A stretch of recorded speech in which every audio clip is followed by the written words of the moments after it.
Hello everyone, I am Hemlata Mishra from Navjyoti global school Paharpani. और आज जो हम चैप्टर पढ़ने जा रहे हैं वो है क्लास 7th के हिस्ट्री का chapter number 3, the Delhi sultans. ठीक है, इसमें हम जो दिल्ली सुल्तान्स के बारे में इस चैप्टर में पढ़ेंगे। ठीक है, कि कैसे सुल्तान्स ने अपना एरिया फैलाया था, अपना एम्पायर इतना ज़्यादा फैलाया था, इसके बारे में हम पढ़ेंगे। तो चलिए चैप्टर स्टार्ट करते हैं। So in chapter 2 we saw that the regions like the Kaveri delta become the centre of large kingdom. आपने ऐसे चैप्टर में पढ़ा था कि जो एरिया थे, जैसे कि जो कावेरी डेल्टा था, वो क्या था, एक लार्ज सेंटर था। किसके लिए? किंगडम के लिए। मतलब यहाँ पे जो है बहुत सारा किंगडम जो है यहाँ पे फैला हुआ था। So did you notice that there was no mention of kingdom with Delhi as its capital. तो देखिए, आपने ये तो देखा कि इतना ज़्यादा किंगडम फैला हुआ है, लेकिन आपने ये नोटिस किया होगा कि जो ये किंगडम है, इनमें से किसी भी किंगडम की जो कैपिटल है वो दिल्ली नहीं थी। ठीक है, so that was because Delhi became an important city only in the 12th century. ऐसा इसीलिए है कि क्योंकि जो दिल्ली है वो इम्पॉर्टेंट सेंचुरी कब बनी थी? 12th सेंचुरी में। मतलब जब ये सुल्तान्स लोग दिल्ली में आए थे, उसके बाद ही दिल्ली हमारी जो है इम्पॉर्टेंट सिटी बनी थी। इसके बारे में हम पढ़ेंगे। So take a look at table 1। Delhi first became the capital of a kingdom under the क्या? तोमर राजपूत। अब आप जैसे टेबल 1 में देखें, अभी मैं दिखाऊंगी आपको, जो दिल्ली थी सबसे पहले किसकी कैपिटल बनी? उस किंगडम की कैपिटल बनी जो कि किसके अंडर थे? तोमर राजपूत के। Who were defeated in the middle of the 12th century by Chauhans of Ajmer. फिर जिन्हें क्या है, मिडिल 12th सेंचुरी के मिडल में जो चौहान थे अजमेर के, उन्होंने हरा दिया था। किनको? तोमर राजपूत को।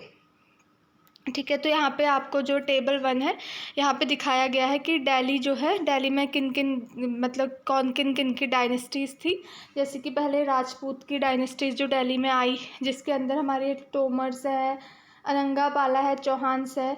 ठीक है, उसके बाद हमारी टर्किश रूलर्स आए दिल्ली में। सबकी चीज़ में आपको दिखाया है। फिर देखिए, खलजी की डायनेस्टी आई, फिर तुगलक की डायनेस्टी आई। ठीक है, फिर सैयद की डायनेस्टी आई, फिर लोडी की डायनेस्टी आई। तो यहाँ पे आपको दिखाया है कि दिल्ली में जो है किन किन लोगों ने अपना राज किया था, किन, मतलब ठीक है, इसमें आपको ये सारी चीज़ें यहाँ पे इस टेबल में दिखाई गई है। तो जैसे कि मैंने अभी आपको बताया कि सबसे पहला जो किंगडम था जिसकी कैपिटल दिल्ली थी, वो तोमर राजपूत के अंदर था। लेकिन 12th सेंचुरी के मिडिल में क्या हुआ था, जो चौहान्स थे अजमेर के, उन्होंने इनको हरा दिया था। ठीक है, लेकिन क्या हुआ, it was under the Tomars and Chauhans that Delhi become an important commercial centre. तो क्या इनके अंदर जो ये तोमरास हैं और चौहान के हैं, इनके अंदर क्या है, इनके अंडर जब तक दिल्ली थी वो बहुत ही ज़्यादा एक बहुत ही इंपॉर्टेंट कॉमर्शियल सेंटर बन गई थी। जैसे कि यहाँ पे many rich Jains merchant lived in the city. यहाँ पे जो बहुत ही ज़्यादा अमीर जैन मर्चेंट्स थे, यानी कि जो व्यापार करते हैं, वो इस सिटी में रहने लग गई थी दिल्ली में। और उन्होंने क्या, यहाँ पे बहुत ही ज़्यादा टेम्पल्स भी बनाए थे, और यहाँ पे जो अपने सिक्के भी बनने शुरू हो गए थे दिल्ली में, जिन्हें हम क्या बोलते हैं, दहलीवाल। और इसका जो है बहुत ही ज़्यादा सर्कुलेशन होने लग गया था हर जगह पे।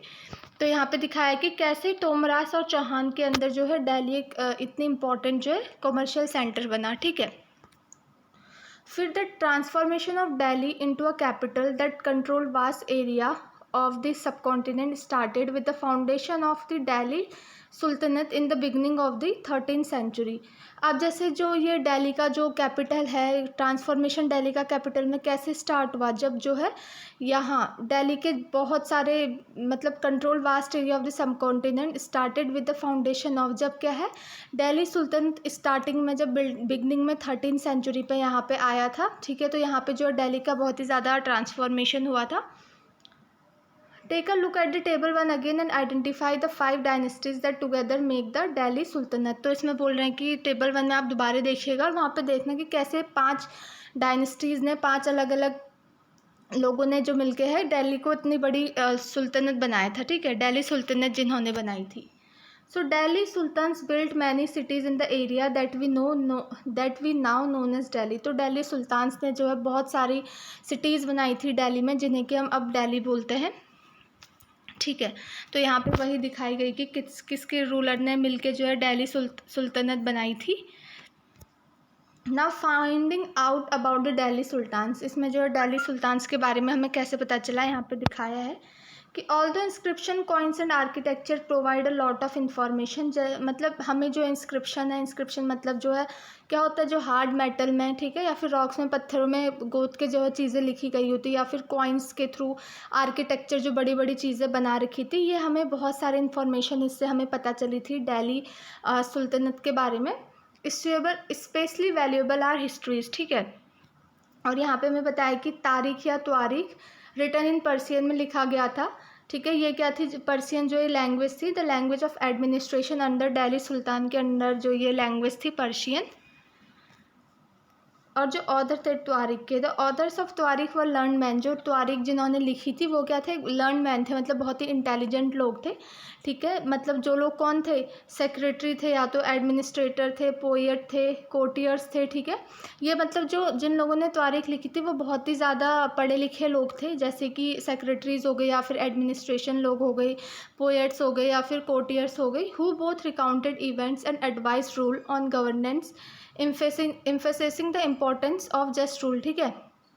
जिन्होंने बहुत सारे इवेंट के बारे में जी भी बताया था, और ठीक है, और लोगों को गवर्नेंस में हम कैसे रूल कर सकते हैं, सारे रूल्स के भी बारे में इन्होंने बताया था। Now keep the following additional detail in mind. अब इतने कुछ एडिशनल डिटेल दी गई है यहाँ पे। The authors of tawarikh lived in the city mainly Delhi and hardly ever in villages. तो जो ऑथर थे त्वारीख के, जैसे कि वो बहुत पढ़े लिखे लोग थे, तो वो ज़्यादातर कहाँ रहते थे, शहरों में रहते थे दिल्ली में, वो विलेजेस में बहुत ही कम रहते थे। They often wrote their histories for sultans in the hope of rich rewards. तो क्या है, वो हिस्ट्री भी लिखते थे सुल्तान्स के लिए, ठीक है, मतलब जिससे उन्हें लगता था कि हम अगर हम अच्छी चीज़ें लिखेंगे तो जो सुल्तान लोग हैं वो हमें अच्छी अच्छी चीज़ें देंगे, अच्छे अच्छे इनाम देंगे। और these authors advise rulers on the need to preserve an ideal social order। और जो ये ऑथर्स लोग थे, इन्होंने मतलब रूलर्स को ये भी एडवाइस किया, ठीक है, सोशल ऑर्डर। उन्होंने रूलर्स को ये एक सोशल ऑर्डर बताया जो कि किस पे बेस्ड था, birth right and gender discrimination. और बर्थ राइट और जेंडर डिस्क्रिमिनेशन में जो बेस्ड था, उन्होंने और सोशल रूलर्स को इसके बारे में भी बताया। बर्थ राइट मतलब कि क्या था, privileges claimed on account of birth, मतलब कि जो बच्चा जहाँ पैदा हुआ है उसके अकॉर्डिंग उनको क्या क्या अधिकार दिए जाएंगे, ठीक है। जैसे कि जो अच्छी फैमिली में पैदा हुआ है तो उसके हिसाब से जो है उसको प्रिविलेज मिलेगा, उसका फ़ायदा मिलेगा, ठीक है। ये सारी चीज़ें जो है ऑर्डर ने, मतलब जो ये ऑर्डर्स थे त्वारीख के, इन्होंने रूलर को बताए थे कि ये ऐसे भी चीज़ें कर सकते हैं। और जेंडर डिस्टिंक्शंस के बारे में भी उन्होंने बताया था कि मतलब जैसे हैं differences between man and women, कि जो मैन है वो हमेशा क्या रहेंगी, वुमेन से आगे रहेंगे, मतलब सुपीरियर रहेंगे। ये सारी चीज़ें उन्होंने बताई थी। सो इन 1236 सुल्तान इल्तुतमिश डॉटर रज़िया बिकेम सुल्तान। अब क्या हुआ, 1236 में जो सुल्तान इल्तुतमिश की डॉटर थी रज़िया बिकेम सुल्तान, अब वो सुल्तान बन गई। अब देखिए यहाँ पे क्या, जो डॉटर है, लड़की है, वो सुल्तान बनी है। लेकिन जैसे यहाँ पे जो हमारे ये ऑथर्स थे जो त्वारीख लिखते थे, उन्होंने रूलर को ये भी एडवाइस किया था कि उन्होंने जेंडर डिस्क्रिमिनेशन के बारे में एडवाइस किया था कि जो मैन होंगे वो हमेशा फीमेल से सुपीरियर रहेंगे, ठीक है। तो उन्होंने ये भी सोचा कि अब ये जो लड़की होकर ये सुल्तान कैसे बन सकती है। लेकिन वो जो रज़िया थी, the chronicler of the age Minhaj i Siraj recognise that she was more able and more qualified than all her brothers. लेकिन जो ये रज़िया थी वो क्या थी, ज़्यादा एबल थी, इस सुल्तान बनने की ज़्यादा लायक थी, और वो अपने जो भाई थे उनसे भी ज़्यादा क्या थी, पढ़ी लिखी थी, ठीक है। But he was not comfortable eight having, लेकिन वो कम्फर्टेबल नहीं था इस चीज़ से कि जो एक लड़की है वो क्या है, क्वीन बनेगी, वो रूलर बनेगी, ठीक है। क्योंकि वो लोग मानते थे कि ये भगवान ने जो भी चीज़ें लिखी हैं उसके खिलाफ़ है ये सारी चीज़ें, तो वो चाहते ही नहीं थे कि जो लड़की है रूलर बने। तो इससे मतलब कोई भी लोग खुश नहीं थे कि वो अकेले जो है वो राज करे। तो क्या है, उसको उसकी थ्रोन से हटा दिया था 1240 में, मतलब 1236 में वो रूलर बनी, ठीक है। लेकिन क्या हुआ, 4 साल बाद उसको उसके थ्रोन से हटा दिया था। क्यों? क्योंकि मतलब वो वुमेन है तो उसके पास इतनी पावर नहीं रहनी चाहिए, जो मैंस हैं उनको ज़्यादा पावर मिलनी चाहिए, ठीक है।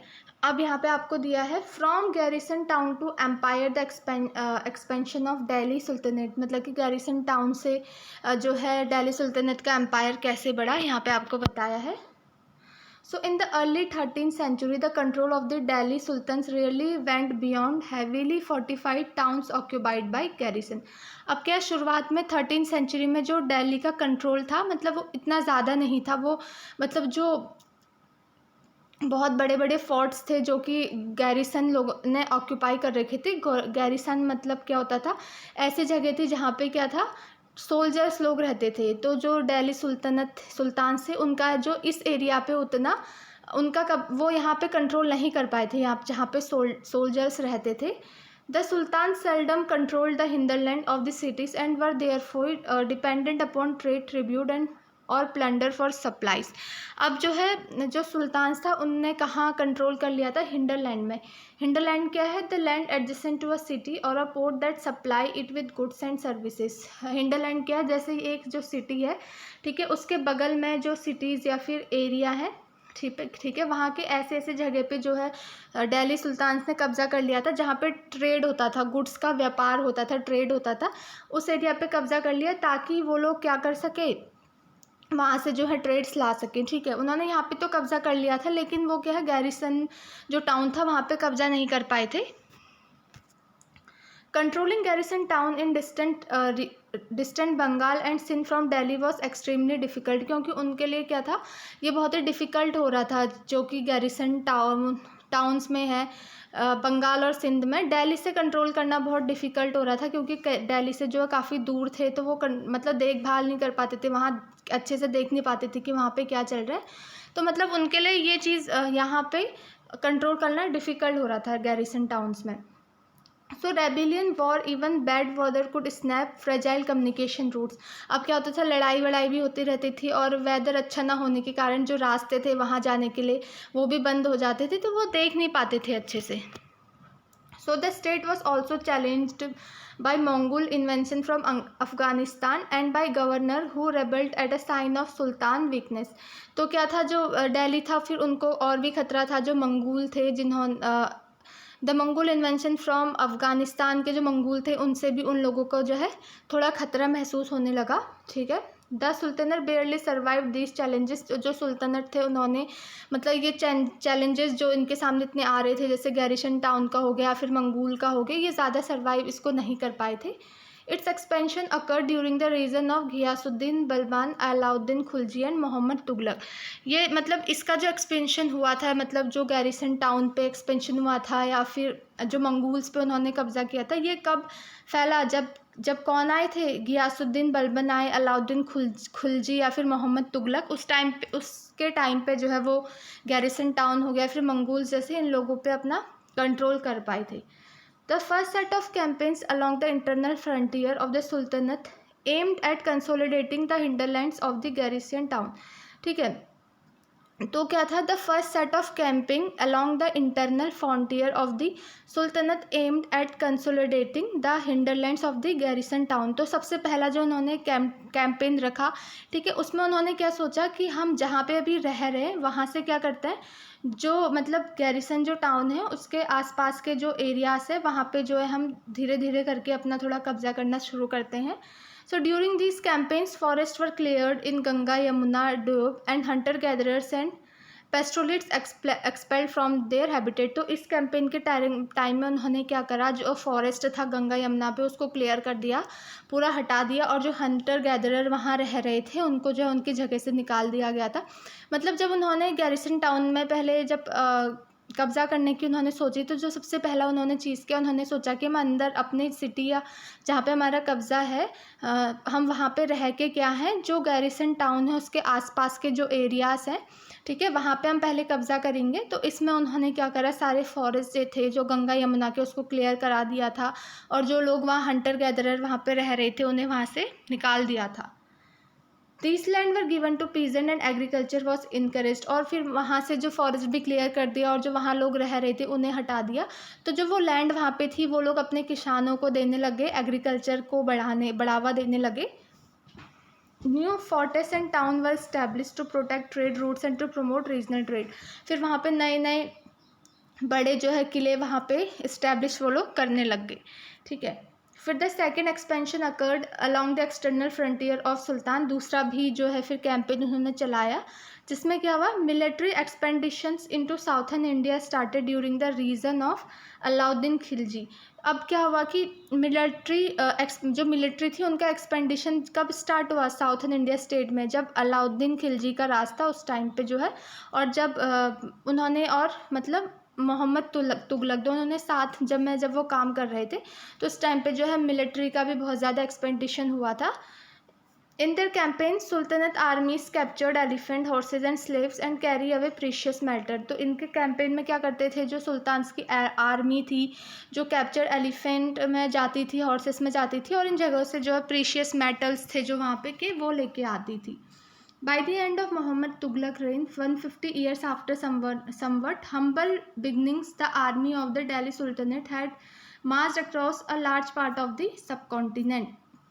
अब क्या हुआ, जैसे जैसे हमारे जो ये मोहम्मद तुगलक था उनका राज ख़त्म होने आया, तो इसके 150 साल के बाद मतलब लगभग क्या होने लग गया था, जो आर्मी थी, दिल्ली सुल्तनत की आर्मी थी, उन्होंने क्या है बहुत बड़े हिस्से में जो है उन्होंने अपना कब्ज़ा कर लिया था। They had defeated rival armies and seized cities, तो उन्होंने जो बहुत सी जो दुश्मन उनकी जिनसे वो लड़ रहे थे अपनी आर्मी को डिफीट किया, और बहुत सी जो सिटीज़ थी वहाँ कब्ज़ा कर लिया था। तो क्या करते थे, the sultanate collected taxes from the peasantry and dispensed justice in its realm. तो जो सुल्तान लोग थे वो क्या थे, जो फार्मर्स थे उनसे टैक्स भी कलेक्ट करते थे। So but how complete and effective was it control over such a vast territory, but मतलब इतनी बड़ी टेरिटरी में उसका राज था, ठीक है, तो वो मतलब कैसे इनको अपने कंट्रोल में रखते थे, इसके बारे में हम पढ़ेंगे। तो देखिए यहाँ पे ये आपको दिखाई गई है कुव्वत अल इस्लाम मॉस्क, जो है यहाँ पे आपको ये मॉस्क जो है दिखाया गया है, जो कि 12th सेंचुरी की डिकेड में यहाँ पे दिल्ली सुल्तान ने यहाँ पे बनाया था, ठीक है, इसके बारे में बताया गया आपको। अब मस्जिद क्या होती है, अब द मॉस्क को ही हम मतलब अरबिक में मस्जिद बोलते हैं, और मतलब ये वो प्लेस होती है जहाँ पे जो है मुस्लिम लोग अपने अल्लाह को मानते हैं ये, और यहाँ पे वो लोग जो है नमाज साथ में मिलके पढ़ते हैं, ठीक है, उसी जगह को मस्जिद बोलते हैं। और जो अपनी प्रेयर में है, जब मुस्लिम जो अपनी नमाज़ पढ़ते हैं तो वो कहाँ को, एक मक्का जगह है उसकी तरफ फेस करके पढ़ते हैं, लेकिन जो इंडिया से जो है ये जगह वेस्ट में है, ठीक है, इसलिए जब यहाँ मुस्लिम जो लोग हैं इंडिया में नमाज़ पढ़ते हैं तो वेस्ट की तरफ को मुँह करके पढ़ते हैं। तो यहाँ पे दिखाया है कि Delhi sultans build several mosque in cities all over the subcontinent. जो दिल्ली सुल्तान थे उन्होंने बहुत सारे मस्जिद जो थे पूरे सब कॉन्टिनेंट में बनाए। These demonstrate their claims to be protector, मतलब ये दिखाते थे कि हम इस्लाम के जो है प्रोटेक्टर हैं, और ये जो मस्जिद थे, ठीक है, also help to create the sense of community of believers, कि हम सब जो हैं साथ में हैं, वो ये सारी चीज़ें दिखाते थे। A closer look administration and consolidation under the Khiljis and Tughlaq, ठीक है, इसके बारे में हमें बताया गया है। The consolidation of kingdoms as vast as the Delhi sultanate needed reliable governance and administration. अब जैसे जो इतना ज़्यादा जो है किंगडम हो गया था, इतना दिल्ली सुल्तनत ने इतने बड़े एरिया में जो है अपना किंगडम फैला लिया था, तो अगर किंगडम को एक साथ बनाने के लिए, एक साथ अच्छे से चलाने के लिए क्या था, उन्हें अच्छे से गवर्नर और रिलायबल गवर्नर्स, मतलब अच्छे गवर्नर हो जो अच्छे से देख सके, और एडमिनिस्ट्रेशन उन्हें चाहिए थे। तो rather than appointing aristocrats and landed chieftains as a governor, मतलब उन्होंने क्या करा, जो चीफ्टियंस थे, लैंडेड चीफ्टियंस थे, और जो अच्छे अच्छे अमीर लोग थे, उन्होंने इन लोगों को गवर्नर नहीं बनाया। The early Delhi sultans specially Iltutmish favoured their special slaves purchase for military service called bandagan in Persian.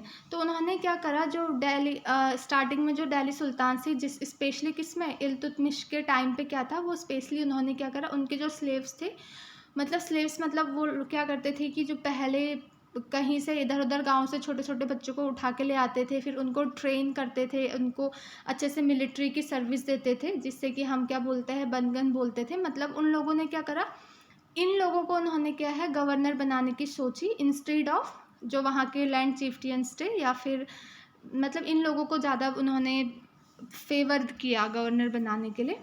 They were carefully trained to man of some of the most important political offices in the kingdom, ठीक है।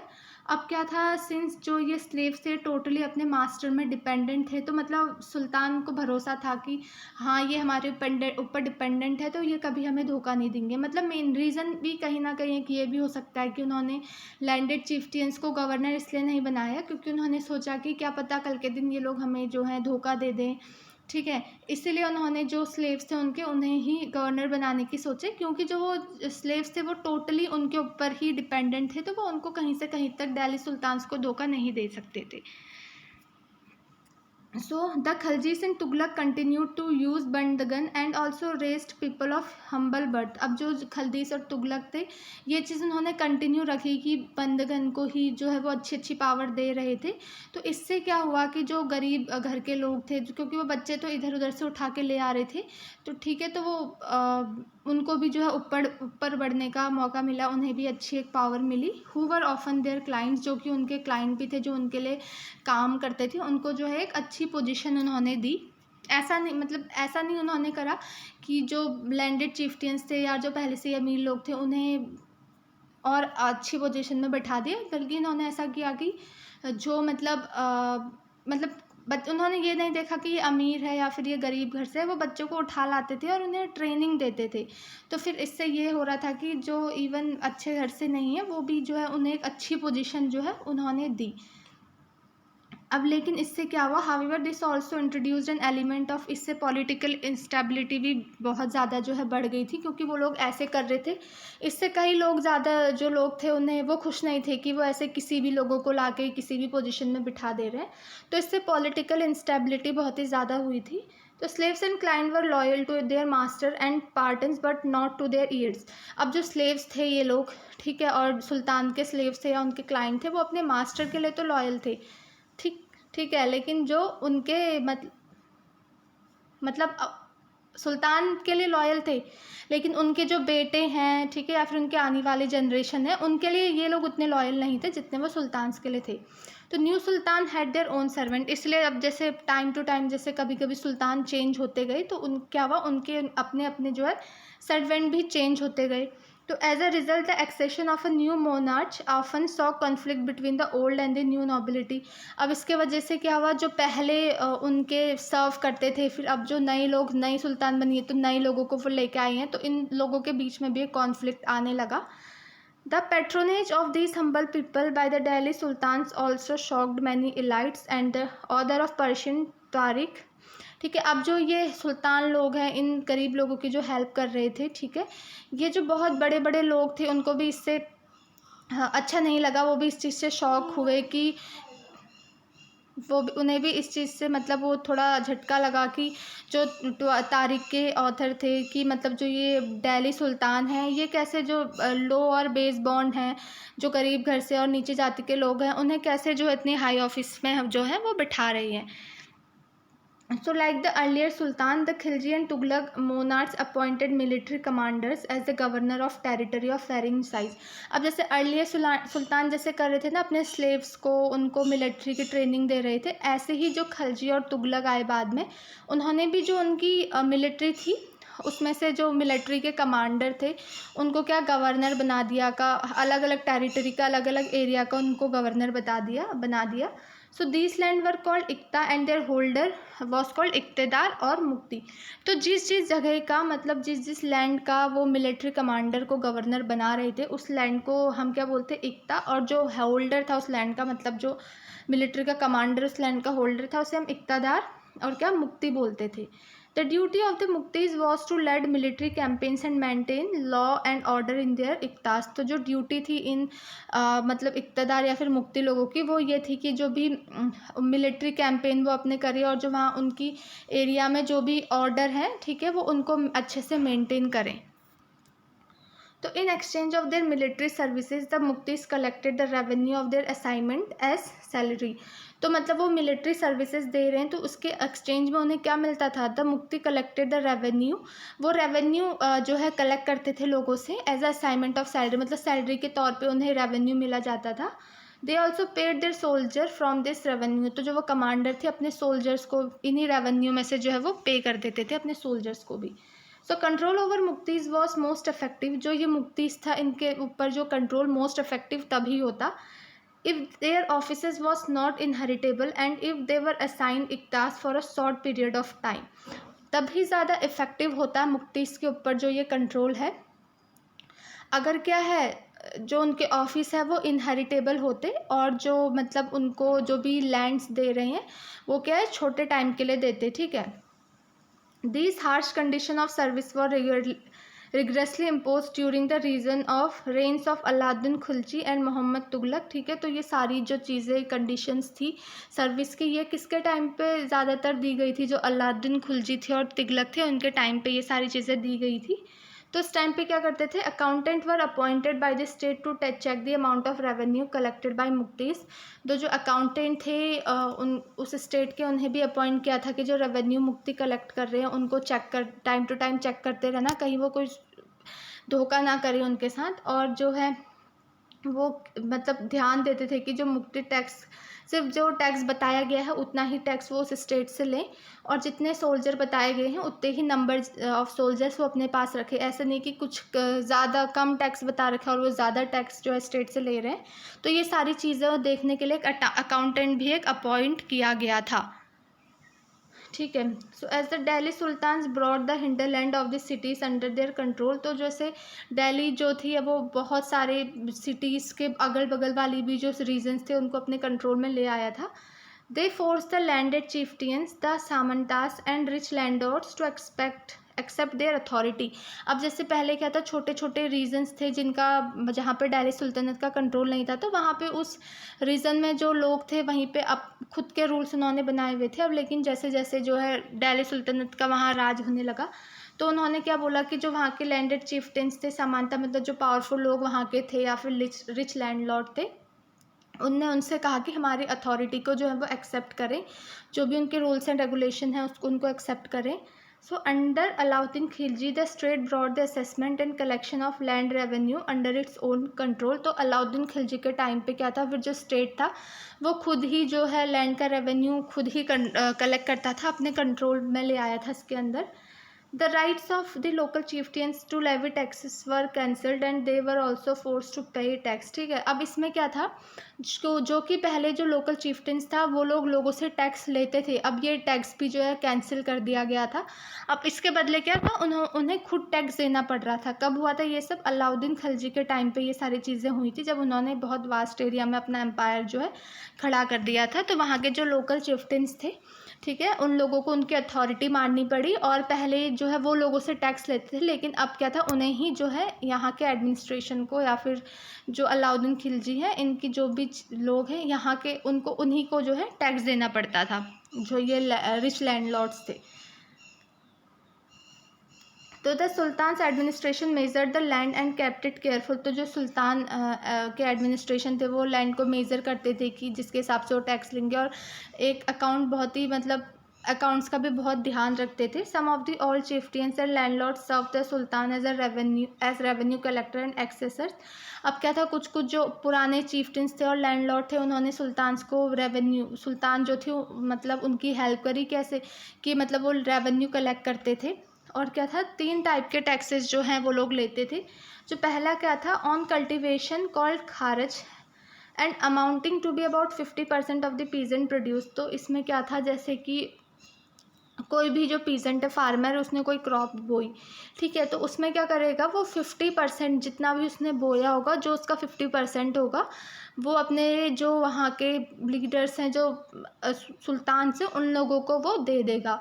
और cattle और houses में भी tax लगाए गए थे, ठीक है। So it is important to remember that large part of the subcontinent remain outside the control of the Delhi sultan. लेकिन अभी भी क्या था कि बहुत लार्ज पार्ट था सब कॉन्टिनेंट का जो कि अभी भी क्या था, दिल्ली सुल्तान के कंट्रोल के अंदर नहीं था। So it was difficult to control distance provinces like Bengal from Delhi. तो मतलब ये उनके लिए थोड़ा डिफ़िकल्ट हो गया था, लाइक जो दिल्ली से बहुत दूर हैं जैसे कि बंगाल है, इस पर कंट्रोल करना उनको थोड़ा डिफ़िकल्ट हो गया था। And soon after annexing southern India, उन्होंने साउदर्न इंडिया में कब्ज़ा किया, लेकिन the entire region became independent, ठीक है। लेकिन जो रीजन है वो थोड़ा इंडिपेंडेंट बन गया था क्योंकि दिल्ली इतने दूर था तो वो वहाँ से कंट्रोल नहीं कर पा रहे थे। ठीक है। तो even in the Gangetic plain there were forest area, the sultanate forces could not penetrate, और ऐसे फॉरेस्ट एरिया भी थे वहाँ जहाँ सुल्तनत फोर्स नहीं जा पा रहे थे। So local chieftains establish their rule in this region, तो जो वहीं के लोकल चीफ्टेंस थे, रिच लैंडलॉर्ड्स थे, उन्होंने ही अपना रूल करना शुरू कर दिया इस रीजन में, ऐसे रीजन में जहाँ जो दिल्ली सुल्तनत का कंट्रोल नहीं था, या फिर जहाँ दिल्ली से जो रीजन्स दूर थे जैसे बंगाल हो गया, जहाँ वो आसानी से नहीं जा पा रहे थे, तो ऐसे रीजन में क्या था, जो वहाँ के लोकल लैंडलॉर्ड्स थे उन्होंने ही वहाँ रूल करना शुरू कर दिया था। Sometimes ruler like Alauddin Khilji and Muhammad Tughlaq could force their control in these areas but only for a short duration. But क्या हुआ, कुछ टाइम जो है रूलर जैसे कि अलाउद्दीन खिलजी हो गए और मोहम्मद तुगलक हो गए, इन्होंने क्या है अपना कंट्रोल किया इस एरिया में, लेकिन क्या छोटे टाइम के लिए वो कंट्रोल कर पाए थे। So the Mongols under Genghis Khan invaded क्या है Transoxiana in the north east Iran in 2090। अब क्या हुआ, जब मंगोल के अंडर क्या था, जो गेंगिस खान था, उन्होंने क्या करा, नॉर्थ ईस्ट ईरान में भी 1219 में अपना कब्जा जो है करना स्टार्ट कर दिया था, और दिल्ली सुल्तनत को भी इसका जो है उन्हें भी ये प्रॉब्लम फेस करनी पड़ी, वो यहाँ भी आने लग गए थे। So Mongol attack on Delhi sultanate increase during the reason of Alauddin Khilji, और जो मंगोल है उन्होंने दिल्ली सुल्तनत में भी अटैक करना शुरू कर दिया था, तो ये अलाउद्दीन खिलजी के टाइम पे बढ़ा। And in the early year of Muhammad Tughlaq look, और फिर मोहम्मद तुगलक जब था उस टाइम पे तो बहुत ज़्यादा जो है वो अटैक करने लग गए थे। So this force the two rulers to mobilise a large standing army in Delhi, तो मतलब वो अटैक कर रहे थे, तो इसके लिए इन दोनों रूलर्स ने क्या एक बहुत ही बड़ी आर्मी जो है खड़ी कर ली थी दिल्ली में। ठीक है, तो जिसमें नीचे कुछ पॉइंट्स दिए गए हैं कि कैसे उन्होंने अपनी आर्मी खड़ी करके रखी थी, जैसे कि जो अलाउद्दीन खिलजी है उसमें जो ये मंगूस लोग थे उन्होंने 2 बार दिल्ली में अटैक किया था, जैसे कि 1299 और 1300 में तक के, और 1302 से 03 तक जो है उन्होंने यहाँ पे अटैक करा, 2 बार अटैक किया। As a defensive measure Alauddin Khilji raised a large, तो इससे क्या अपने आप के बचाव के लिए जो है अलाउद्दीन खिलजी ने बहुत बड़ी अपनी आर्मी बना ली थी। और the sultanate was attacked in the early years of Muhammad Tughlaq reign, तो यहाँ पे भी जो है अटैक, जब मोहम्मद तुगलक का रेन था उस टाइम पे भी अटैक किया था, तो उस समय क्या इन्होंने जो मंगोल के आर्मी को डिफ़ीट कर दिया था, तो ये लोग कॉन्फिडेंट थे, उन्होंने अपनी आर्मी की भी बहुत ज़्यादा स्ट्रेंथ जो है बना ली थी। तो जो अलाउद्दीन ने उन्होंने एक नया गैरिसन बनाया, सीरी फॉर हिज सोल्जर, जिसे हम सीरी बोलते हैं, गैरिसन मतलब जहाँ सोल्जर्स रहते थे, उन्होंने अपना एक नया गैरिसन कंस्ट्रक्ट किया। लेकिन जो मोहम्मद तुगलक थे उन्होंने अपना नया गैरिसन नहीं बनाया, जो oldest of the 4 cities of Delhi, जो दिल्ली के ओल्डेस्ट सिटी थी, वहाँ के जो लोग थे उनको वहाँ से जाने को बोला, और जो सोल्जर थे उनको वहाँ उन्होंने रख दिया। ठीक है, और जो वो लोग वहाँ सिटी में रह रहे थे उन्हें कहाँ भेज दिया, new capital of Delhi Daulatabad in south. तो मतलब इसमें यहीं पे यही चीज़ बताई गई है कि कैसे उन्होंने अपनी आर्मी बनाई, कैसे उन्होंने जो है अपनी आर्मी तैयार की। ठीक है, किन किन तरीक़ों से, यही चीज़ें उन्होंने यहाँ पे बताई गई है। लेकिन क्या हुआ, इन सब चीज़ें बनाने के बावजूद क्या था, जो अलाउद्दीन खिलजी था वो मंगोल से इतना लड़ नहीं पाया था, डिफ़ीट कर दिया था उन्होंने। लेकिन जो मोहम्मद तुगलक है वो सक्सेसफुल रहा था मंगोल से लड़ने में। ठीक है, तो in this list Muhammad Tughlaq failure we sometime forgot that for the first time in history of the sultanate। ठीक है, तो अब देखिए यहाँ पे इन्होंने इसमें यहाँ पे क्या बताया है कि जो मोहम्मद तुगलक था वो क्या है कि इस आर्मी को वो जो है नहीं डिफीट कर पाया था। ठीक है, लेकिन जो अलाउद्दीन खिलजी है, मैंने उल्टा बोल दिया इससे पहले, जो मोहम्मद तुगलक था वो आर्मी मतलब इनको डिफ़ीट नहीं कर पाया था, लेकिन अलाउद्दीन खिलजी ने जो है अच्छे से मंगोल को जो है डिफ़ीट कर लिया था, और कहीं ना कहीं मंगोल के अंदर जो है इसका डर भी पैदा हो गया था। लेकिन जैसे हम यहाँ पे देख रहे हैं कि मोहम्मद तुगलक के फेलियर देख रहे हैं हम इस लिस्ट में, लेकिन हमें ये चीज़ याद रहनी चाहिए कि सबसे पहले जो मंगोल को हराने की सोची थी वो मोहम्मद तुगलक ने ही सोची थी। ठीक है, अनलाइक अलाउद्दीन मतलब जो अलाउद्दीन थी, उन्होंने तो पहले जो अलाउद्दीन खिलजी का टाइम था, वो लोग उन्होंने क्या सोचा था कि हम लोग क्या इन लोगों से अपना बचाव करेंगे, ठीक है, इन लोगों से बचेंगे, मंगोल लोगों से। लेकिन जो मोहम्मद तुगलक थे, उन्होंने ये सोच के अपनी मिलिट्री बनाई थी कि हम इन लोगों को हराएंगे, इनसे बचेंगे नहीं, इन लोगों को हराएंगे। तो मेनली जो ये चीज़ मंगोल से लड़ने की जो स्टार्ट की थी, वो किसने की थी? मोहम्मद तुगलक ने ही स्टार्ट की थी। हालांकि वो जीत नहीं पाए थे, ठीक है, उन्हें मंगोल ने डिफीट कर दिया था, लेकिन अलाउद्दीन खिलजी जो है यहाँ पे उनसे जीत गए थे, ठीक है। So the sultanate in the 15th and 16th century, तो सुल्तनत के बारे में बताया है 15th और 16th सेंचुरी में। अगर हम टेबल 1 में दोबारा देखेंगे तो हाँ, you will notice that after the Tughlaq the Syed and Lodi dynasties ruled from Delhi and Agra until 1526। तो क्या है यहाँ पे, तुगलक के बाद क्या था, सैयद और लोडीज डायनेस्टी ने जो है दिल्ली और आगरा में क्या किया, रूल किया।